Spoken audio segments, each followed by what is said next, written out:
आइए सुनते हैं आज की कहानी रहस्यमयी दंपति। मैं परिवार के सदस्यों के साथ अमेरिका से वापस लौटा था और हम मुंबई के उपनगर लोखंडवाला के एक फ्लैट में आकर बस गए थे। वो घर एक बहुत बड़े अहाते में बनी 4 मंजिलों में से एक इमारत में था। इन इमारतों में बने फ्लैट लगातार बढ़ती कीमतों की वजह से बार बार खरीदे बेचे जाते थे। परिणाम स्वरूप 6 सालों से उस फ्लैट में रहने के बावजूद भी हम लॉबी में अक्सर नए चेहरों को अंदर बाहर होते देखते थे। पर 2 चेहरे ऐसे थे जो हमेशा मेरा और मेरी पत्नी का ध्यान खींचते थे। ये चेहरे एक बुजुर्ग दंपति के थे जो अपने जीवन के 60वें दशक में थे और जीवन के प्रति उत्साह से लबरेज दिखते थे। वे राह में मिल जाने वाले लोगों का अभिवादन करते थे, पर कभी भी उनसे ज्यादा बातचीत बढ़ाने के लिए अपनी चाल को धीमा नहीं करते थे। उनके चेहरे पर हमेशा एक स्थिर प्रज्ञता रहती थी। वे अपने आप में ही रहते थे और मैंने उनके घर कभी किसी आगंतुक को आते हुए नहीं देखा। आमतौर पर मैं अपने काम से काम रखता था, पर दंपति ने वास्तव में मेरे कौतुक को जगा दिया था। एक दिन मैं सोसाइटी में ही रहने वाली अपनी एक परिचित से उनके बारे में पूछताछ की। उसने सिर्फ अपने कंधे उचकाए और कहा, वे अजीब हैं, वे किसी से बात नहीं करते हैं, शायद वे बहुत अमीर हैं और हमारे जैसे लोगों के साथ घुलना मिलना नहीं चाहते हैं। एक दूसरे व्यक्ति ने कहा, वो महिला बहुत अच्छी है और माँ से उन्होंने एक आध बार बात भी की है, लेकिन जब माँ ने उनके बारे में विस्तृत जानकारी चाही तो उन्होंने विषयांतरण कर दिया। भगवान जाने वे किस रास्ते पर हैं। मैं यूं ही एक के बाद एक निवासी से उनके बारे में पूछताछ करता रहा और मुझे हर किसी से अस्पष्ट और भिन्न भिन्न मत मिल रहे थे। उन मतों में सबसे कटु था, वे बहुत डरावने हैं, मैं तो उनके साथ लिफ्ट में भी नहीं चढ़ती। जहां तक मेरा प्रश्न था, उनके बारे में कुछ भी डरावना नहीं था, वे केवल रहस्यमयी थे। मुझे पता लगा कि उनका और हमारा फ्लैट नंबर 1 ही था, सिर्फ हम अलग अलग इमारतों में रहते थे।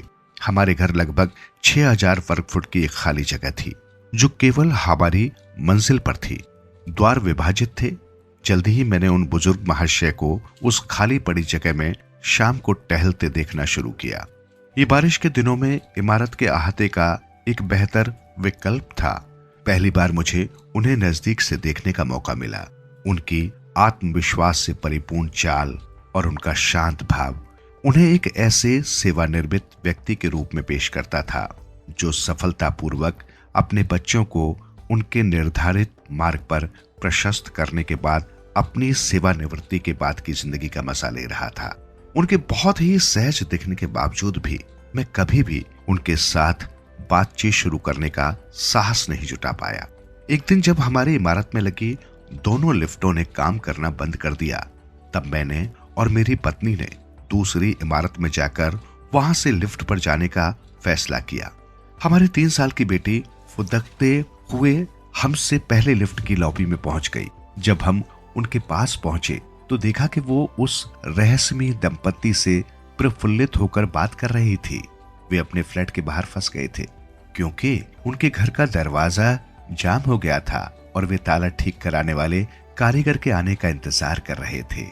आमतौर पर हम अपनी बच्ची को किसी से भी बातचीत करने से नहीं रोकते हैं।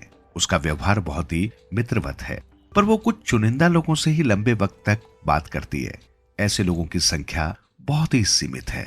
ऐसी लंबी बातें दुकानों में, मॉल में, सड़क पर और हवाई जहाज तक में कहीं भी शुरू हो सकती है। हमने देखा था कि इन सभी लोगों में एक समान सूत्र था।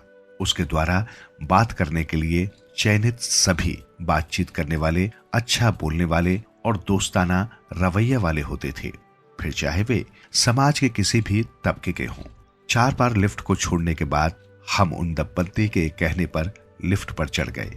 उन्हें आभास हो गया था कि हम जल्दी में थे।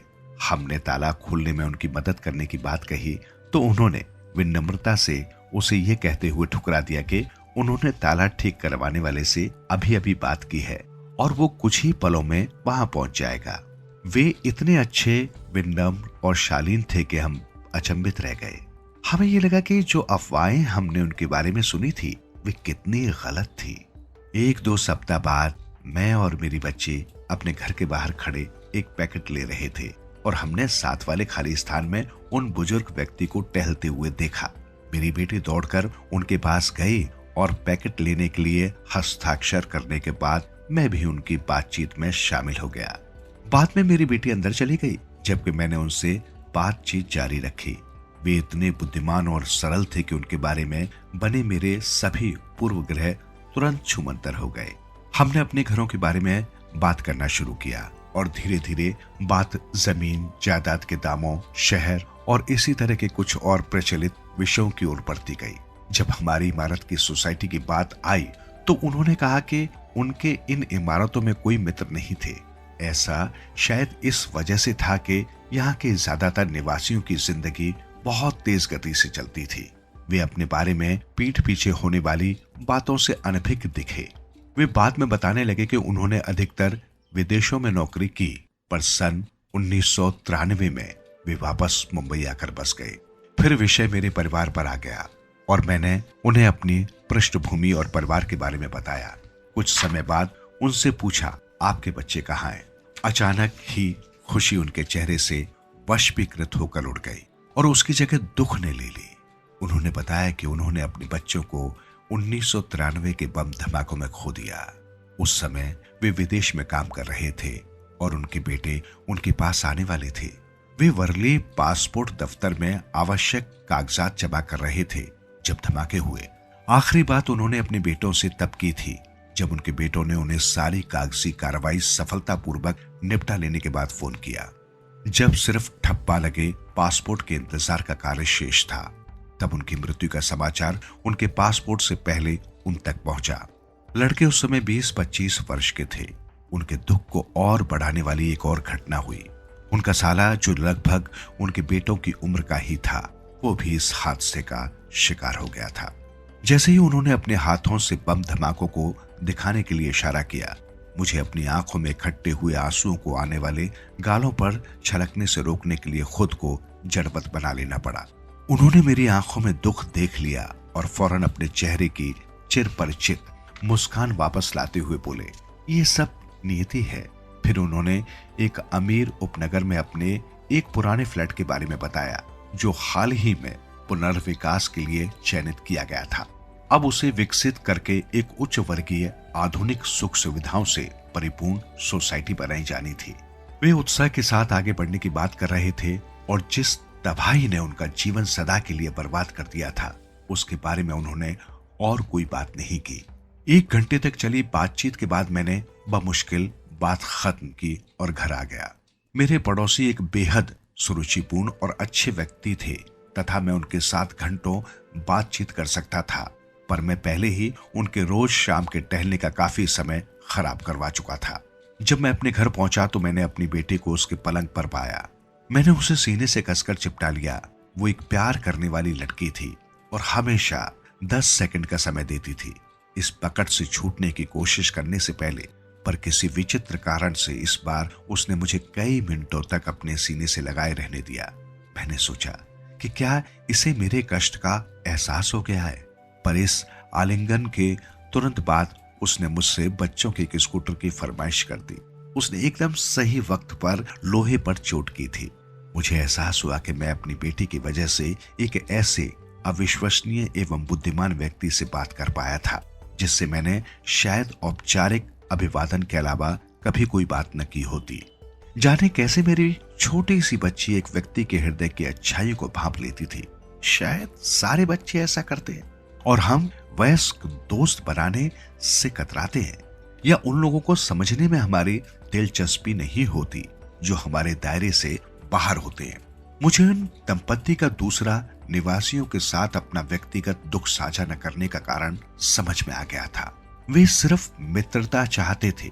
उनका व्यक्तिगत दुख दूसरों के मन में उनके लिए दया भाव जगा सकता था और वे इससे बचना चाहते थे, क्योंकि उन बुजुर्ग व्यक्ति ने मेरे ऊपर विश्वास कर एक अत्यंत ही व्यक्तिगत और दुख भरी घटना साझा की थी। अतः मैंने भी ये बात अपने तक ही रखी और मुझे इस बात से कुछ विशिष्टता की भी अनुभूति हुई कि किसी ने मुझे अपनी व्यक्तिगत बात बताने के काबिल समझा। इस बात ने मुझे सोचने पर बाध्य कर दिया। यदि उन बुजुर्ग दंपत्ति के बच्चे जीवित होते तो वे लगभग 40 वर्ष के होते तथा उनके अपने परिवार होते तो वे दंपत्ति दादा दादी होने के सारे सुखों का आनंद ले पाते और उनके पास पाने के लिए कितना कुछ होता। जीवन ने भले ही उन्हें अपने बेटों के बच्चों के दादा दादी बनने का अवसर न दिया हो, पर मेरा जीवन मुझे इस बात का अवसर देता प्रतीत हो रहा था कि मैं अपनी बच्ची को दादा दादी का वो सुख दे सकूं जिससे वो मेरे माता पिता के न होने की वजह से वंचित रह गई थी। मैंने निश्चय किया कि मैं अपनी बेटी से उन्हें दादा दादी बुलाने के लिए कहूंगा। कहा जाता है कि हम केवल अपने मित्र चुन सकते हैं, परिवार नहीं। मैं कहता हूं कि ये गलत है।